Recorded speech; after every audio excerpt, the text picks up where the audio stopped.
I'm not threatening you. Say one more word, and that's 30 days. 30 days. Hey, what's going on, guys? Welcome back to Sovereign Citizens Hall of Fame with your boy TP. Today we are courtroom hopping into the courtroom of Judge Erane Washington for a follow-up on a young lady sovereign citizen by the name of Anise Battle. This is going to be Anise Battle's third and final appearance. As always, we are going to group the appearances together. That way you do not have to go back in the channel and try to find her case and look it up and watch it that way. So we're going to add all the appearances together. I will add chapters just in case you've seen any of these. And let me shout out Sovereign Citizen Chronicles for providing me for the second and third appearance.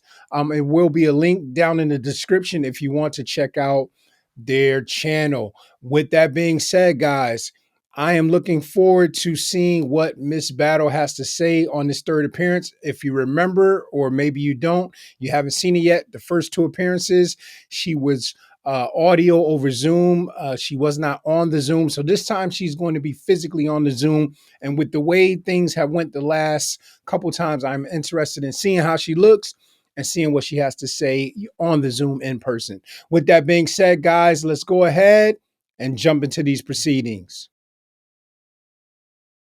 All right, the court will call the case of the Ranches of Rosebrook versus Anise Battle, case number 25C-1245. Good afternoon, Your Honor. David Fanter on behalf of the plaintiff. Ms. Battle, please hit *6. Unmute your device and state. Hello? Hello? Please state. It's Anise Battle on a special appearance for the record to contest the jurisdiction and the facts before this court. Yep. All right. Well, Ms. Battle, I'll tell you that this matter is appropriately in the correct court. The court does have jurisdiction. And it's based on what? What is on the record that is based on that the court has jurisdiction? The fact that this is a case that is within the jurisdiction of the Township of Ypsilanti, and if you have issues related to any contracts, that would be within this jurisdiction as well. So all of that is within the jurisdiction of this court. So you're saying that the contract is in jurisdiction of the court? That is what I just said, ma'am. All right, and the contract has been rescinded. So how is the contract in the jurisdiction of the court if it's invalid? Who gets to rescind a contract on their own?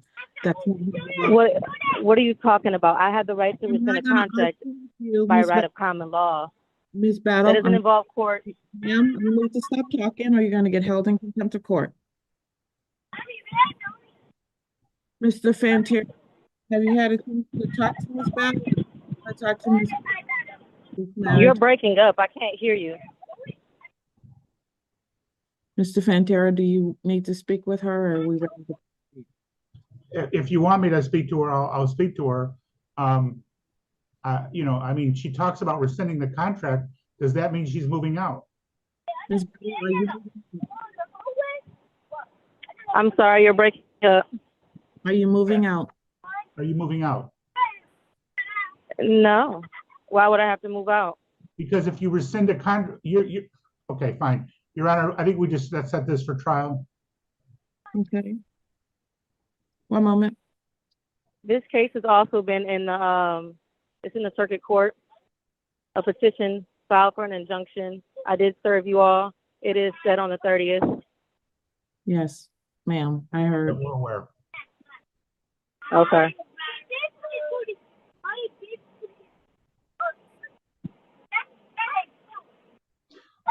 And once again, I do not submit to the jurisdiction of the court. The contract is rescinded. So how can the contract? And I am not a legal person. You're not a legal person? How can a contract? No, I'm not a legal person. I'm not a legal entity. No, I am not. And you have to prove that on the record. Actually, I don't. I'm sorry. Can I ask Ms. Battle a question, Your Honor, real quick? Sure. So, Ms. Battle, so you can live there forever without paying rent because you're not a legal person? That's not what I'm saying, but the contract itself is invalid. I'm saying that you don't have any personal or subject matter jurisdiction over me. Over an invalid contract, no. And over me not having a legal capacity to be sued, yes. So if that's how you want to take it, then that's how you have to take it. But that's what's lawful, and that's what's written in the law. Let me just tell you, I think you're wrong on both counts. I would expect that we would. It's okay for you to think that I'm wrong, but the facts still align with what I'm saying. Okay, Your Honor, I think we should have a trial. You have to prove without the reasonable doubt. So let the record show that the judge has not required the plaintiff to prove without a reasonable doubt that I am a legal person, and it's on the record, not assumed, not presumed, on the record. There's nothing that's on the record that states. Ms. Battle, first of all, reasonable doubt is a standard in a criminal case, not a civil case. So I do not have to prove anything beyond a reasonable doubt. I need both of you to stop talking, please. Both of you, I'm sorry. I cannot figure out the date because I can't hear over the two of you. I apologize. I didn't know that's what you were doing, Your Honor. This matter will be scheduled for May 6th at 3 p.m. for a trial on any and all issues that may be before the court. Ms. Battle, if you have anything else that you need to say, you can unmute yourself by hitting *6 to do that. Okay, I just find it ironic that I got muted when I was speaking on jurisdiction and how there was a lack thereof on the record. So I want that to be on the record. But I also wanted to, okay, that's fine. And I also wanted to be on the record that I am not going to be able to show up on May the 6th. So it's also ironic that you are able to verify with him that he's able to show up, but not with myself. I just asked you that, and you are now talking about something else. Why can't you do this? That's because you cut me off and put me inside of a break room and muted my mic instead of allowing me to speak on what needs to be spoken on. All right, this is set for May 6th at 3. Your Honor, by Zoom? By Zoom? Correct. All right. Thank you, Your Honor. It's ridiculous. This is a fraud upon the court. Goodbye. Good afternoon. The 14B District Court is now in session. My name is Erane Washington, and I'm the judge that will be presiding over this session. The court will call the matter of the Ranches of Rosebrook versus Anise Battle, case number 25C-1245. Good afternoon, Your Honor. David Fantera on behalf of the plaintiff.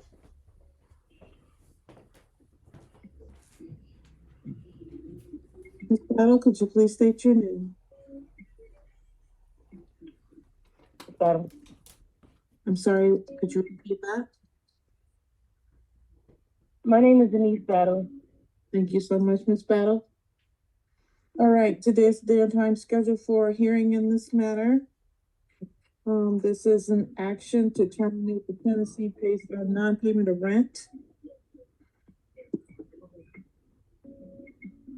Yes, Your Honor. I object to these proceedings moving forward because, like I said, I do have a verified petition and emergency motion for injunction in the U.S. District Court, which is the case number 25-CV-11233. Thank you, Ms. Battle. And like I said, this court has not put on the record their jurisdiction. There's nothing on the record and it stands. Every notice that I've sent is unrebutted, which stands at law. And jurisdiction is a threshold issue that we shouldn't even made it this far without discussing proper jurisdiction. All right. Anything else, Ms. Battle? As of right now, no. Okay, thank you. But I object to these proceedings in jurisdiction, subject matter and personal. All right, your objection is noted for the record. Ms. Battle, I've already ruled on jurisdiction when we were here last time. We will be proceeding today. The court does have jurisdiction. Mr. Fantera, and Ms. Battle, do either of you have... I object. The court cannot declare its own jurisdiction to respond to. If you keep interrupting me, ma'am, you're going to get held in contempt of court, and the court does have contempt powers while you're in jail. I interrupted you. Okay, that's all.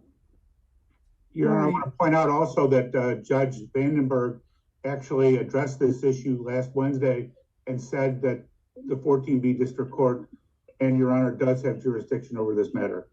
So not that it needed to May I add, Your Honor? Yeah. She also said that she was not aware of the things going on. So she just went on for anything based on what he just said. To shed any law nor facts, just as you don't. of why you have jurisdiction. And it's no order that has it back yet, to be clear. All right, thank you. Again, Ms. Battle, this court has jurisdiction and we will be proceeding today. Mr. Fantera, well, actually the both of you have an opportunity at this time to do any opening argument that you want to make.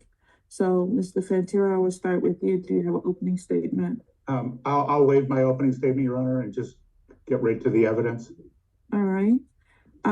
With respect to service, can you please put on the proofs regarding the service in case there is an appeal? Say that again, Your Honor. Can you please put on proofs regarding service in the event that there is an appeal? Mean service of this lawsuit? Yes, on Ms. Battle.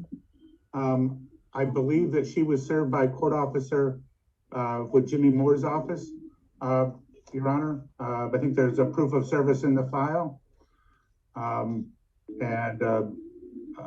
don't know whether it was attached or whether it was personally served. But the court has the proof of service. With respect to proof of service, the file indicates that Ms. Battle was served with two different ways pursuant to MCR 4.201D, which is she was served, actually three different ways. She was served with an original mailing from the court, and then a second mailing went out from the court. Second mailing was requested by the plaintiff and was sent by this court.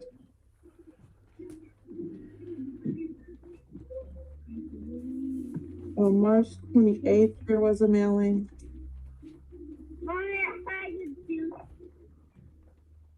And then there was service by Edward Cope, who was the court officer.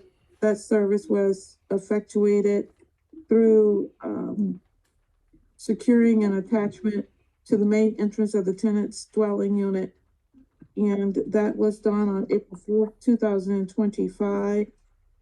And after attempts had been made on April 2nd at 12:40, and then April 3rd at 9:53, they finally did an attachment on April 4th at 4:30 p.m. In addition to that, Ms. Battle showed up to the court on April 9th, 2025 before the magistrate, therefore acknowledging that she had received service in this matter and that service had been perfected. Right. With respect to jurisdiction, we addressed that at the last court hearing. This is in Russell Court, which is within the jurisdiction of Ypsilanti Township. I think we hung up.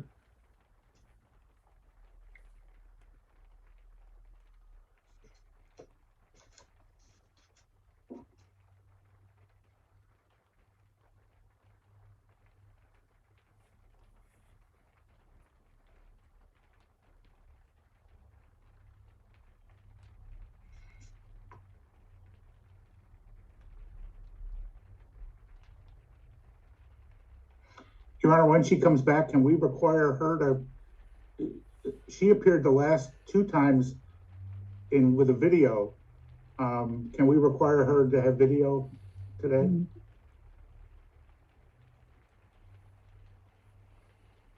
Ms. Battle, are you back? Yeah, we were disconnected. Yes, Ms. Battle, you're back. All right, Yeah. what request were you making, Mr. Fantera? I know the last two times that Ms. Battle has appeared, she appeared with a video, and this time she's just on her phone. Can we require her to be here by video today also? I would have had to give Well, her. the thing is like I tried to tell you all last time that the time was bad. This is when I pick up my kids. All right, so we then can do it like earlier or something of that nature. Yeah, that's fine. Then I'm okay just proceeding as long as the court is comfortable that we can swear her in when she goes to testify. Thank you. I am comfortable. I can tell you that if I was going to require that she be here via video, I would need to give her notice of that prior to today's date. So I'm comfortable proceeding as we are. Okay.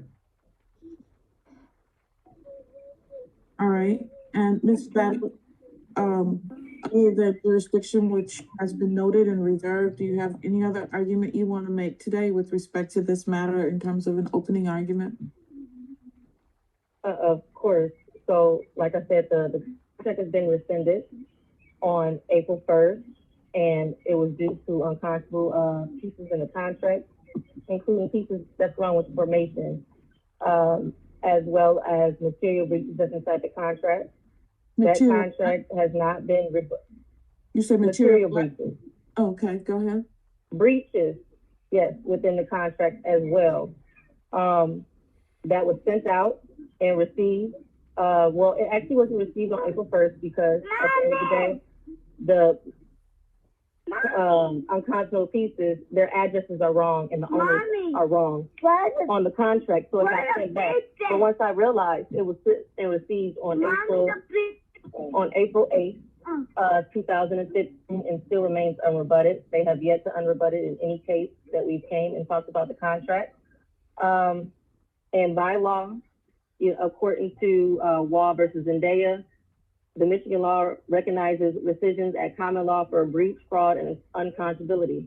Meaning, if I give notice and it's unrebutted, that stands at law. Also, I've talked on personal matter jurisdiction, in why I came in under special appearance the first two hearings, because at the end of the day, I'm not a legal person. I'm not in a legal capacity under Michigan law. I do not qualify as that person, which that person is a corporation, a trust, individual, in some type of legal entity of that nature, an association. I do not qualify as one of those people to be here and subjected to this without consent. Hence why, things were sent administratively and defaults were given administratively, because things are happening right here where I'm being deprived of due process, and I should be awarded due process by law. As the attorney stated last time we were here, he was saying that basically the burden of proof only applies in criminal cases, which is false, because the burden of proof applies in all civil cases where jurisdiction or contract validity challenged, and that's Taylor versus Bullock in 1992 in Michigan. You still have the burden of proof. The court cannot establish their own jurisdiction being based on a contract is rescinded. You have to have a valid contract to come into court about. So that's where your jurisdiction of the subject matter is at hand, because the contract is rescinded. Not unilaterally, like he's tried to claim before. It is rescinded, meaning I gave you notice and it's unrebutted, just as if somebody came into the courtroom for an eviction, or if they did not come for the eviction, you'll give them a default, because what happens at law, your silence stands.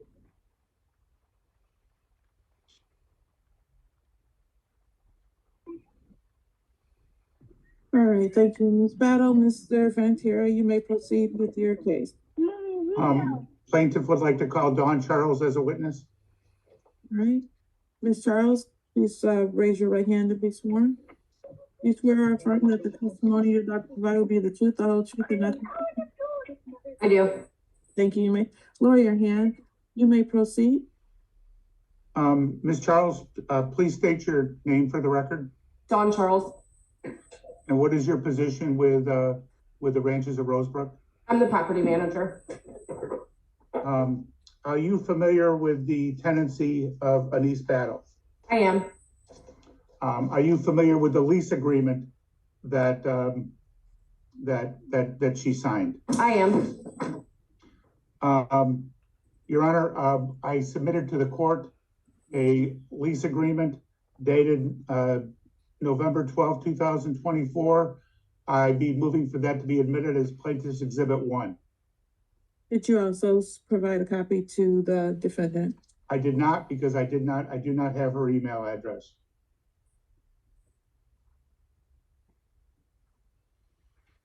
But she should, Your Honor, I should say for the record, she should have a copy of the lease, because it is, because she signed it.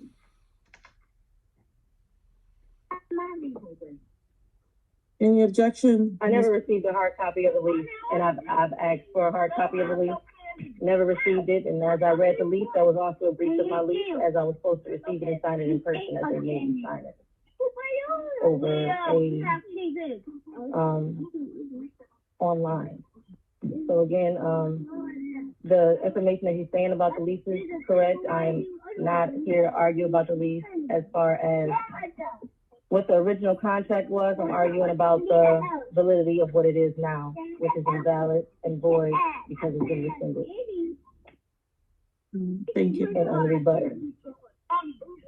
All right, given that she's not arguing about the validity of the lease itself, I will allow the exhibit. No, I said I did argue about the validity of the lease as far as it being valid, because it's not. But I'm not arguing that I entered into a lease on or around December 6th. That's not what I'm arguing. I'm arguing the validity of the lease. So let's correct that. You're arguing, you're not arguing that you entered into the, what are you arguing? Like I said, I do not object to actually entering into a lease. What I thought was, yes, a proper lease on or around December 6th. I do not deny that, but I do deny the validity of the lease because the lease has been rescinded and it's unconscionable. Yes. Thank you. Her argument, as the objection in the case is that the lease is rescinded and therefore not allowed to be admitted. That is overruled and it will be admitted. Oh, 1 second. Y'all gotta. Everybody be quiet. I'm sorry, I didn't hear you, Judge. I said that your argument that the lease is rescinded is not being admitted. The lease is admitted. That objection is overruled. On what facts of law? The fact that I just ruled that, ma'am. That's not a fact or a law. So let the record show that he has no proof. The record no law or no merit to everything. The record shows everything, ma'am. You don't need to say that. Please stop. I know it will when I pull the transcript, because like I said, this case is also. All right, Mr. Fanteri, you may proceed. Okay, I want the record to show that I find it unfair that you can cut me off and use my mic whenever you feel like it. But I can't talk and have a fair hearing. You're going to be held in contempt of court and you're going to do jail time.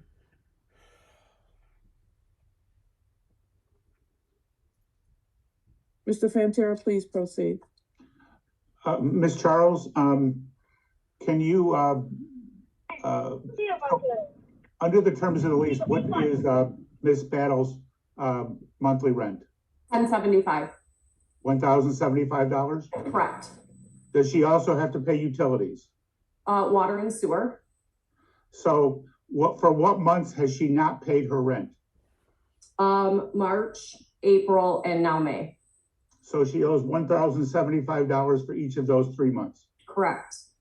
Has she, does she owe the water and sewer for those 3 months also? Yes. How much does she owe for those months? Her water and sewer? Yes. So March is $36.24. April? $35.45. May? $35.73. Okay. That totals $107.42, correct? Correct. Are there late fees under her lease? There are. What is the late fee? $50. On what day? The 6th. And so she's being charged a late fee for March and April, correct? Correct. So the total amount that she owes is $3,225 in rent, $107.42 in utilities, which is also rent, $100 in late fees, and then she would owe the court costs of this in this matter, correct? Correct.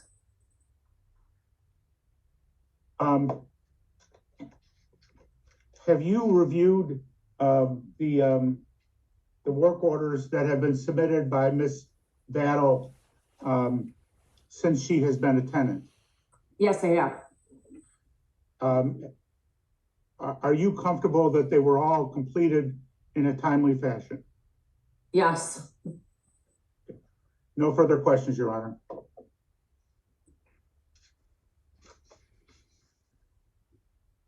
Thank you. Ms. Battle, do you have questions for Ms. Charles? Yes, I do. So the first working order, are you able to disclose, or do you know firsthand what that was? Your first work order was your shower water wasn't hot. You had some screws in your hinges that weren't secure. And when the water was turned on in the tub, it comes out of the shower as well. Okay. So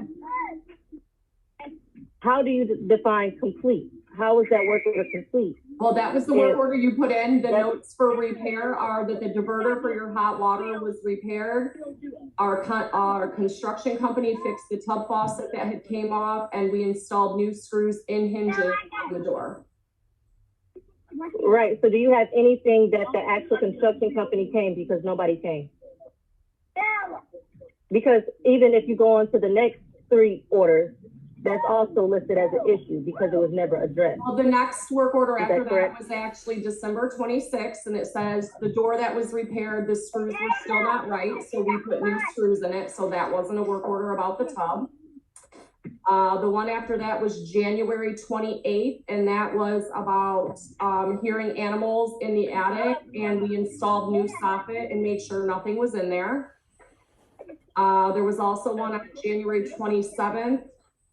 We adjusted your shower head and plunged your toilet and tightened a basket on your sink. There was one on February 14th that your tub was not draining and water was coming out of the faucet. We unclogged the tub and the shower head was working properly. And the last one was March 17th that your furnace was cutting on and off. And we took your furnace apart and checked all the fuses and put it back together, and it was up and operating properly. Okay, so let's go into that more, because we might even have to subpoena the maintenance man, because this is going to become an issue. So when you say that you came into my bathroom and screwed the shower head, what would be your purpose of doing that? Because what was my request? My request was that it was still, the water was still coming out of both faucets at the same time, which have not been correct because you have not gotten a contractor out here. A contractor has not came out to my house about that. And let's go on to the heat, right? Ms. Battle. I'm sorry. You can't testify now. You can ask her questions. You wouldn't get a chance. Okay, I'm gonna ask her Contractor a was question. You're in right. the apartment between December 15th and 16th because the Wait a work second. order was Wait, postponed. please stop. Wait. There's no question You on said I that. had to form it as a question. I apologize. Okay, go ahead, Ms. Battle. Okay. So you're saying that a contractor came out, you said December 16th? Correct. And what contractor was that? The contractor that did the job? Correct.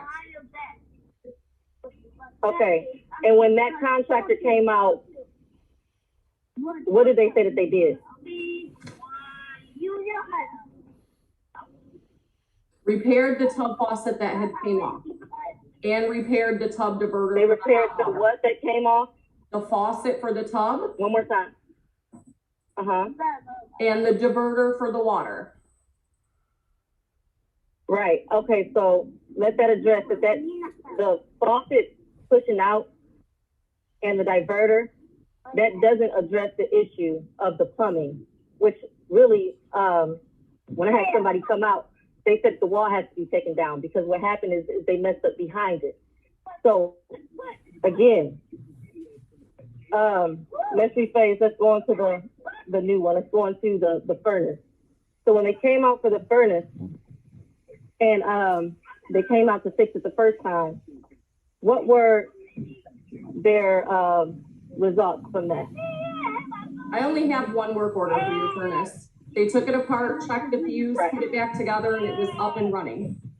They cleaned it and put it back together. Okay. The furnace is new.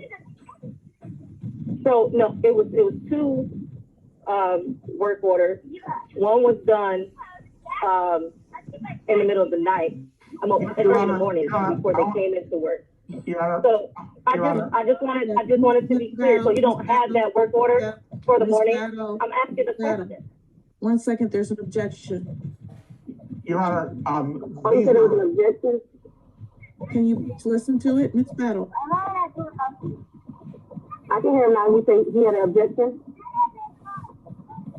Your Honor, I want to object. We're getting into the weeds here. I mean, you don't have a right to withhold rent or rescind a lease because of something small such as a tub faucet. And so, we're getting into whether somebody actually came out and fixed it or when it got fixed. And it just seems to me that this is irrelevant to the proceeding that's going on today. Well, it's object because it's not irrelevant to the proceeding because it's part of the reason on why I put out the brief. Because at the end of the day, I kept trying to get somebody to come out to fix these things that are not fixed. Heat is a major thing. It's been cold. I still have a heater in my house because they haven't came back and got it and fixed it like they said they were going to. You know what I'm saying? It's still unconscionable things in the lease regardless. So everything about what I am arguing here is valid because I do have the right to rescind the contract based on breaches of the contract, just like you can come here on a quote-unquote breach of the contract. It's the same thing. Why do I not get the same right and to hear what's going on, so she can hear what's going on? Your Honor, we will be more than happy. The purpose of rescission, as the court knows, is to put the parties back in the same position they were before the contract got entered into. We will be more than happy to rescind this contract and basically have Miss Battle pay what she owes through the date of move out and terminate it so she doesn't have any more rent owing after move out. The problem is what she said to Judge Vandenberg last week, and I believe what she believes is that when something gets rescinded, she is allowed to live there until she finds a new place. And that is not the law.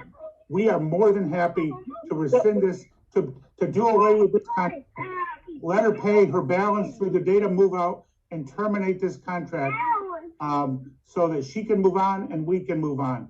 But what we can't let her do is to live there forever without paying rent. Well, let it show that by law, by contract law, if the breach is on your end, if you want to comply to it, like I said, because I did rescind it, and the breach was on your end, and it's rebutted on your end. And by law, under the landlord and tenant, it is called constructive possession. When you are in breach of a contract and I'm not at fault, I am allowed under equity and law to stay in a place. It's called constructive possession. Constructive possession. The breach is not on my end. It was on your end. Miss Battle, that's not the law, ma'am. That is not the law. Absolutely not at all. And ma'am. Okay, so then if that's the case, if he wants to call out the breach of contract, then he's making it an uneven deal. Okay? So if he wants to say that he wants to accept the breach, then he has to accept the damages that come behind it. Because there's damages if I have to relocate on something that's not based on me. That's unfair. And that is that's unfair in bad faith. Your Honor, I'm not trying to be unfair. All I'm trying to say the breach is not on me. The breach isn't on me. So if the breach is on me, I will understand what you're saying completely. The breach is not on me, so I should not be held liable for y'all breach. Yeah, but you're the one that wants to, Your Honor, but she is the one that wants to rescind. So it seems to me that she can't have. I want to rescind based on the unconscionable contract. And what does my rescission also say? If it says it, if that's the case, if you all want me to leave and you don't want me to have the constructive possession, then you ought to be paying for my relocation because it was your injury to me. Can I say something without being interrupted, please? I want you both to stop talking for a minute, please. Go ahead. I'm sorry. So, first of all, if you want to talk about whether a contract can be rescinded, that is not typically what happens in a landlord-tenant. That's in a standard contract situation. However, remedies if there is, in fact, a situation where capital is for you to get some of your monies back. That's not something where you get to just rescind the contract. That's why all of this is the wrong procedure. However, Mr. I'm sorry. Please. Mr. You Fantera. were saying something about getting your money. I need you to go back a little bit. It's breaking up really, really bad. So you're Because I can't hear you clearly.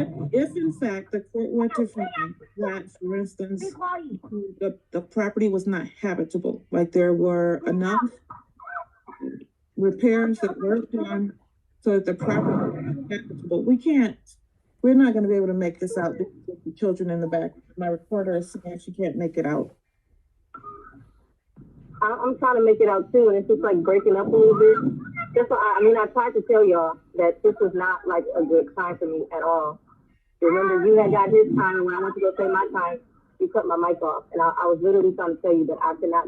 It's 3 o'clock. This is not a good time. I'm getting my kids out of school. I don't have help when it comes to getting my kids out of school. So, yeah, but we can continue to try. We can just try to go for a morning time. I can do morning time.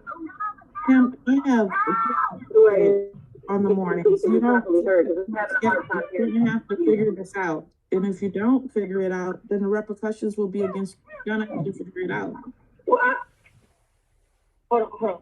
I am trying to figure it out. I wouldn't be here if I wasn't trying to figure it out, or if I wasn't trying to, I grant you that. I agree. I agree with that.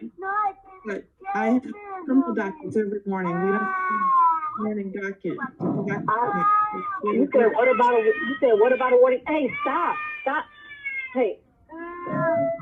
You said what about a warning? I said we have criminal dockets in the morning, ma'am. Is what I said. Yeah, I can do it in the morning. That's not what I said. Oh, I'm sorry. I'm sorry. Hold on.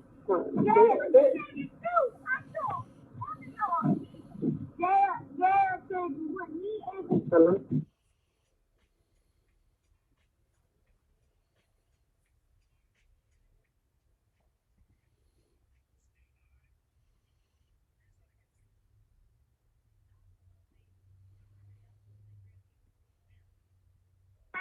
Y'all can't be that loud. No, hush. Leah, for real.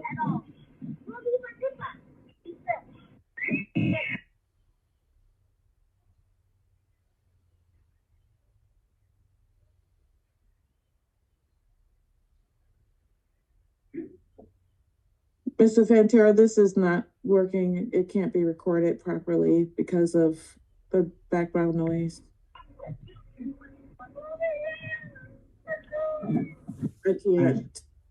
I can't finish this today. Are you available on the 16th at 9 in the morning?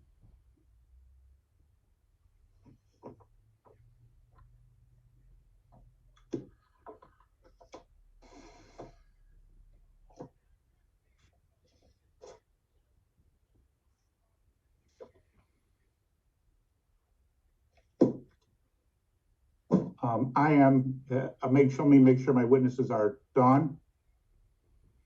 Yep. Ms. Battle, are you available at 9 in the morning on February 16th? May 16th, Your Honor.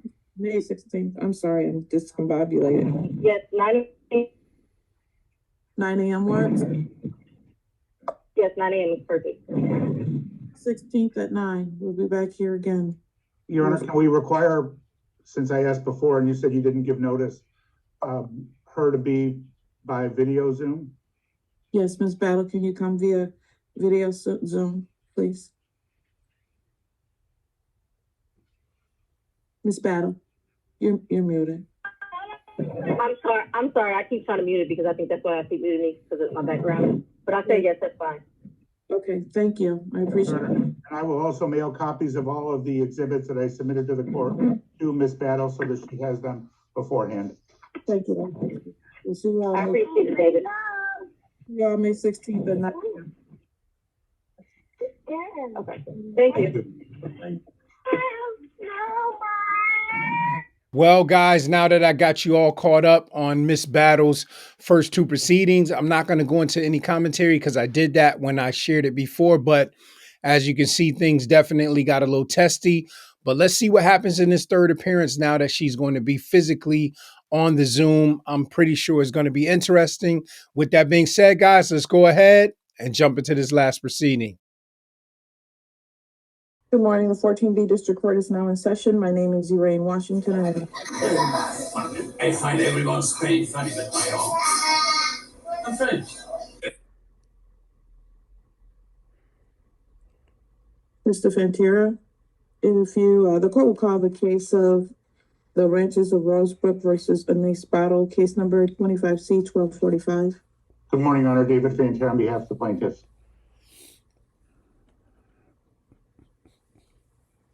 Battle, please unmute and state your name. Anise Battle, appearing especially, not generally. Thank you. All right, we're here for the continuation of the hearing today.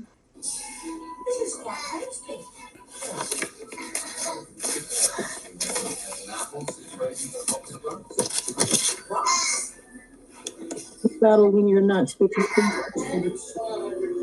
You said, can I mute my mic when I'm not speaking? Correct. Thank you.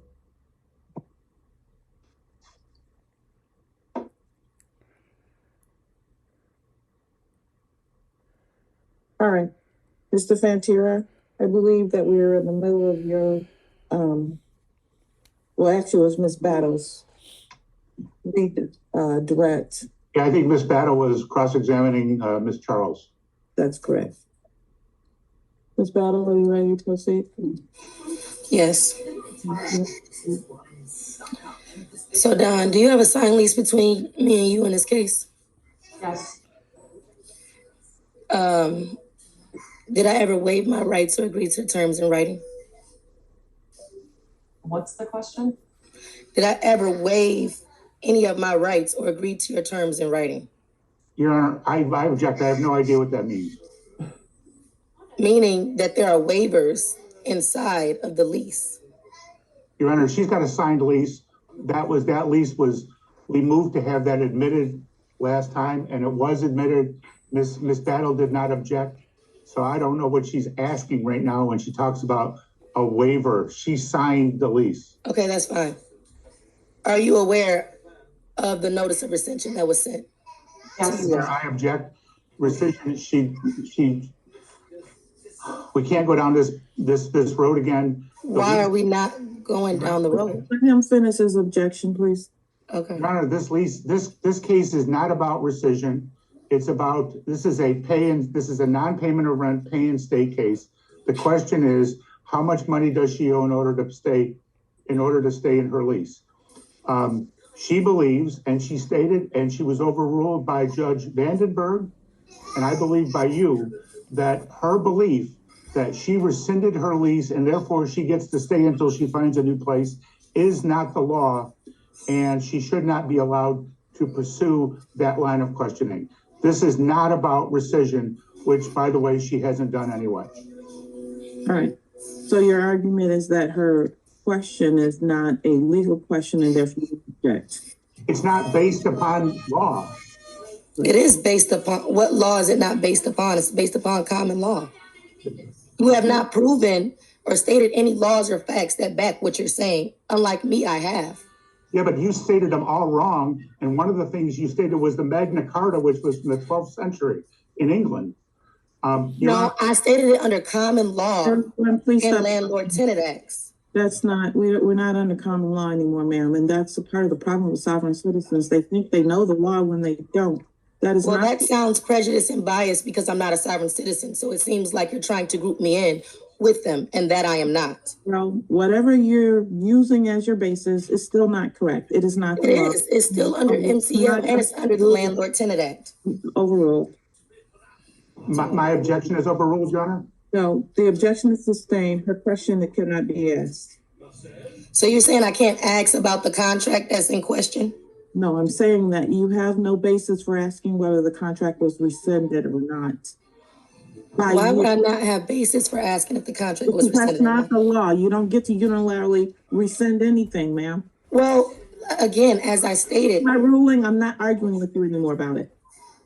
Right, it's not an argument, so just let the record show that there is no law or basis to what she's saying. And she has not yet stated any law or fact behind this objection to asking these questions. I will continue. Okay. Did you write me a notice to quit filing this action? A notice to quit? Yes.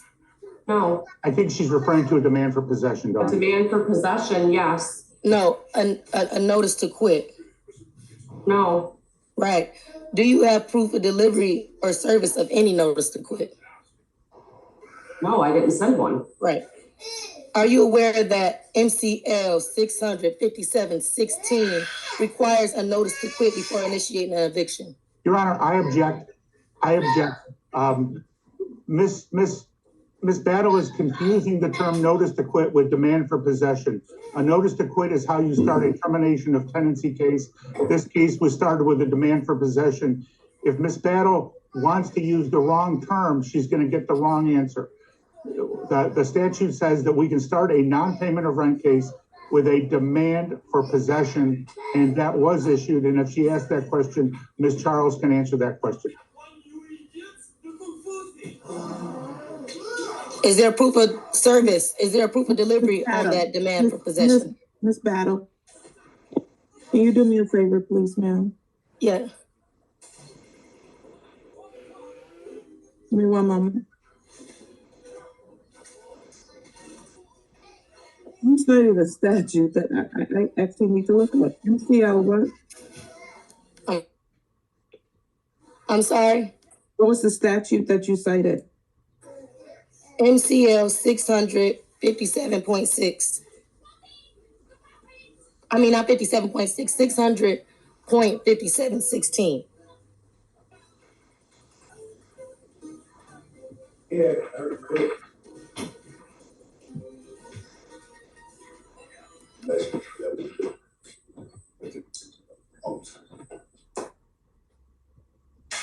Yeah, have you read that statute? Yes, I had read it when I first did this. It uses the term demand for possession. Okay, everybody please stop talking. It says, a demand for possession or payment shall be in writing, addressed to the person in possession, and shall give the address or other brief description of the premises. It's a demand for possession, not a notice to quit. Okay, so is there proof of service of it on the record? That's a different question, though. So, okay, go ahead. But that's the question I asked next. Once he said that the but demand I wanted for to clarify your question before. I appreciate it. All right, Ms. Charles, please add her question next. Is there proof? Do you have a proof of delivery or service for that demand for possession? Nope. Nope.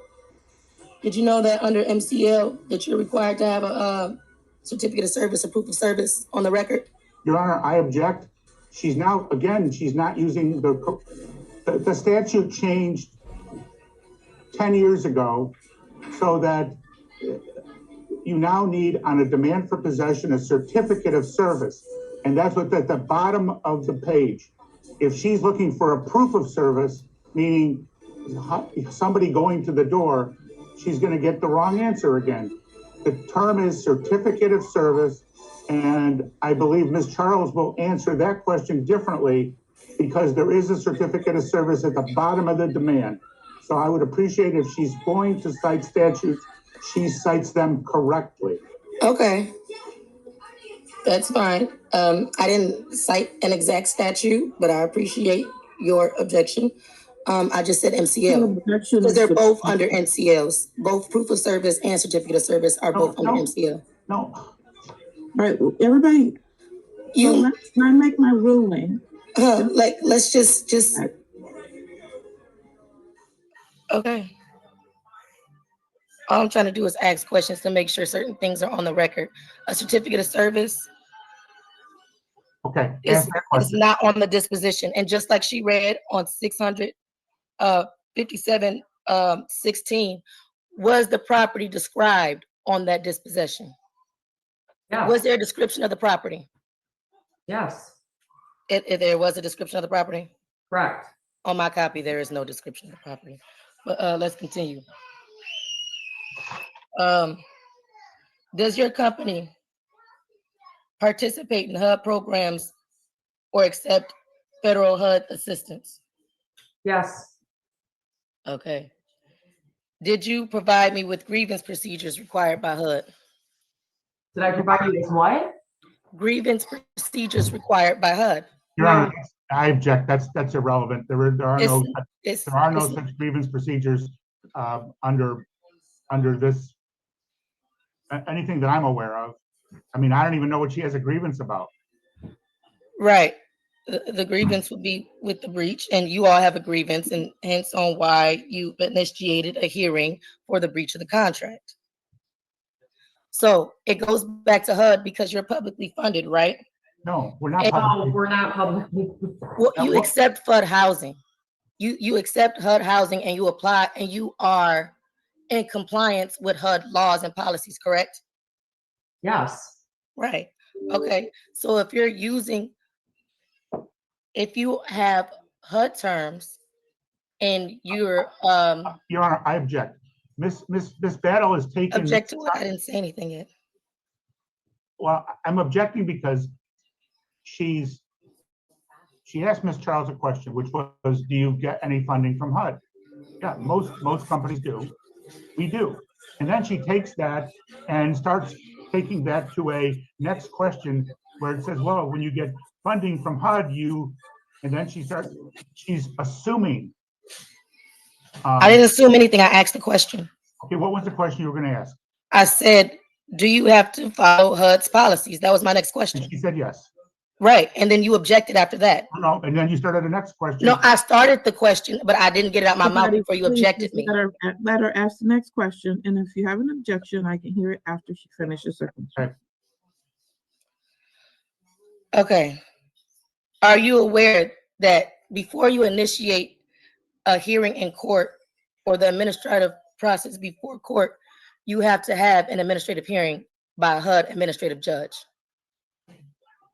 Your Honor, I object. I'm not aware of any. Say no. I mean, that's Just say no because you're not aware, and that's okay to not be aware. That just means that you are not aware of the laws that govern.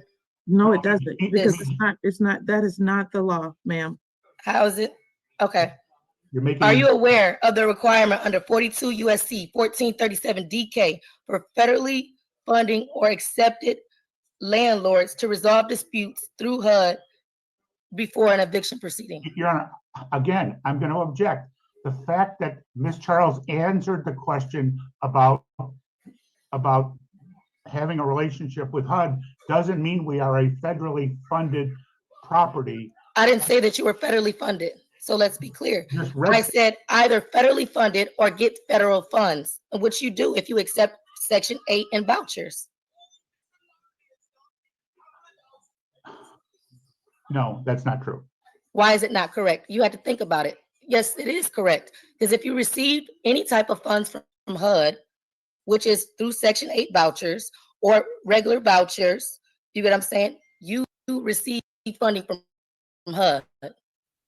We are. Do you? I'm not saying that you're funded and that they give you loans of that nature. I am saying in their practice and policies of HUD guidelines, because you accept HUD in Section 8.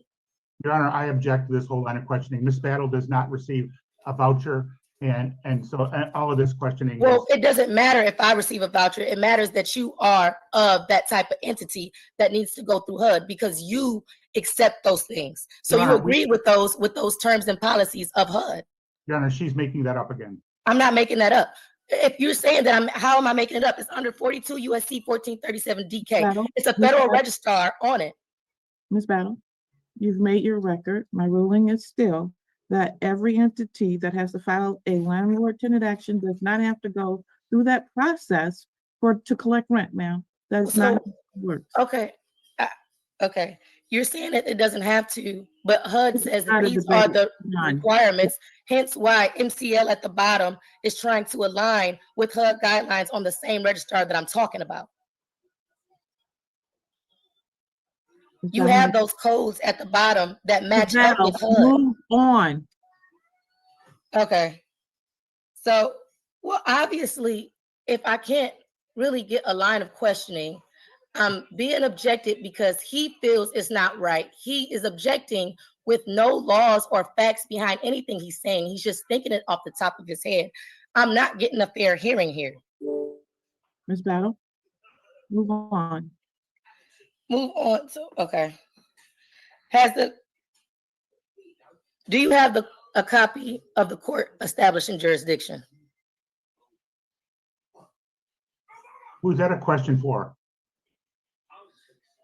Dawn, my plaintiff. Your Honor, I object. The court's already said they have jurisdiction over the The property. court said that she had jurisdiction because she said so, and that's non-judicial. Okay. Ms. Battle, move on.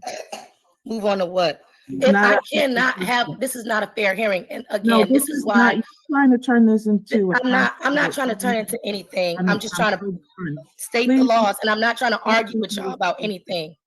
You know what I'm saying? I'm not trying to argue with y'all. I'm just trying to get y'all to state and prove y'all facts, and y'all have not proven any facts, but for some reason are hindering me in this proceeding. And that's why I took this case to the U.S. District Court in Eastern. That's why there's an open case right now with all of you all, because this is just not, and I told the Attorney General, and I told the IRS, and I did everything else, because at the end of the day, please move all on. of this is not right. And Attorney I'm going to be filing criminal proceedings against you for all these frivolous things that you're filing against me.